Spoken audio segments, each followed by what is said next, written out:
தென்காசியில் காட்டுப்புறம் என்ற ஒரு கிராமம் இந்த நவீன யுகத்திலும் பெயருக்கு ஏற்றாற்போல் காட்டுப்புறமாகவே தனித்திருக்கிறது. தென்காசி மாவட்டம் சிவகிரி தாலுகாவிற்கு நெற்கட்டும் சேவல் பஞ்சாயத்திற்குட்பட்டது இந்த காட்டுப்புறம். சுமார் 50 குடும்பங்கள் வசிக்கும் பகுதி மிகவும் மோசமான நிலையில் இருக்கிறது. குடிசை மற்றும் ஓட்டு வீடுகள் மட்டுமே இங்கு உள்ளன. பேருந்து வசதி இல்லாததால் பெருஞ்சிரமத்திற்கு ஆளாகின்றனர் இந்த கிராம மக்கள். ரோடு நல்லா மெயினாக இருக்குது. ஆனால் பஸ் வசதி இல்லாமல் பிள்ளைகளுக்கு பள்ளிக்கூடம் போகிறதுக்கோ வைக்கிறதுக்கோ எந்த வாய்ப்பும் இல்லாமல் இருக்குது. ரொம்ப சிரமத்தில் இருக்குங்க. பொம்பளை பிள்ளைகளுக்கு எந்த வசதியுமே கிடையாது. பொம்பளை பிள்ளை இதனால பிள்ளைகளுக்கு நிறைய சில காரியங்கள் பாதிப்பு வருது. இதை கண்டுக்கிட மாட்டேங்காங்க. அரசும் கண்டுக்கிட மாட்டாங்க, பெரிய ஆட்களும் கண்டுக்கிட மாட்டேங்காங்க. பஸ்ஸுக்கு போகணும்னா ஒன்று நிக்கடஞ்சலில் போய் பஸ் ஏறணும். ஒரு 5 கிலோமீட்டர் 6 கிலோமீட்டர் தள்ளி தான் போய் ஏறணும்.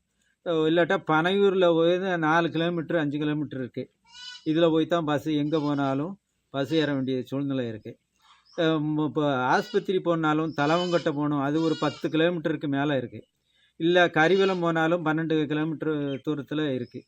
எங்களுக்கு எந்த விதமான உதவியும் சர்க்கார் இதிலிருந்து எங்களுக்கு கிடைக்கவில்லை.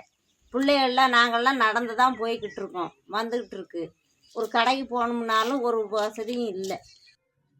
இதுகுறித்து மாவட்ட நிர்வாகத்திடம் கேட்ட பொழுது முழுமையான ஆய்வு செய்து உரிய நடவடிக்கை எடுக்கப்படும் என அதிகாரிகள் உறுதியளித்தனர். புதிய தலைமுறைக்காக தென்காசி செய்தியாளர் டேவிட்.